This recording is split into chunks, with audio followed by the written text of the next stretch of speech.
Controversy शुरू से लेके आज तक कंट्रोवर्सी में रहना आप चाहे हैं।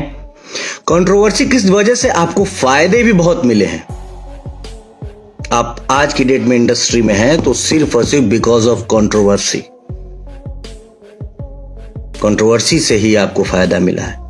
जी हाँ दोस्तों, नमस्कार। एक बार फिर आप सभी को बता दें कि रितेश पांडे पावर स्टार पवन सिंह के सपोर्ट में ट्रेंडिंग स्टार खेसारी लाल यादव पर जमकर भड़के हैं, क्योंकि फिर पावर स्टार पवन सिंह और ट्रेंडिंग स्टार खेसारी लाल यादव में एक महाविवाद शुरू हो गया है, जिसको लेकर पावर स्टार पवन सिंह भी खेसारी लाल यादव पर स्टेज शो के दौरान भड़के। और इतना ही नहीं, जब भी पवन सिंह और खेसारी लाल यादव में कोई कंट्रोवर्सी होता है तो पावर स्टार पवन सिंह के सपोर्ट में रितेश पांडे हमेशा खड़ा रहते हैं, क्योंकि रितेश पांडे पवन सिंह को अपना आइडियल और साथ ही साथ उन्हें अपना बड़ा भाई मानते हैं। तो दोस्तों, मैं आप सभी से एक राय जानना चाहता हूं कि इस बार जो पवन सिंह और खेसारी लाल यादव में कंट्रोवर्सी हुआ है, उसको पवन सिंह ने शुरू किया है या खेसारी लाल यादव ने? प्लीज अपना राय आप सभी हमें कमेंट बॉक्स में दीजिएगा। मिलते हैं अगली वीडियो में। धन्यवाद।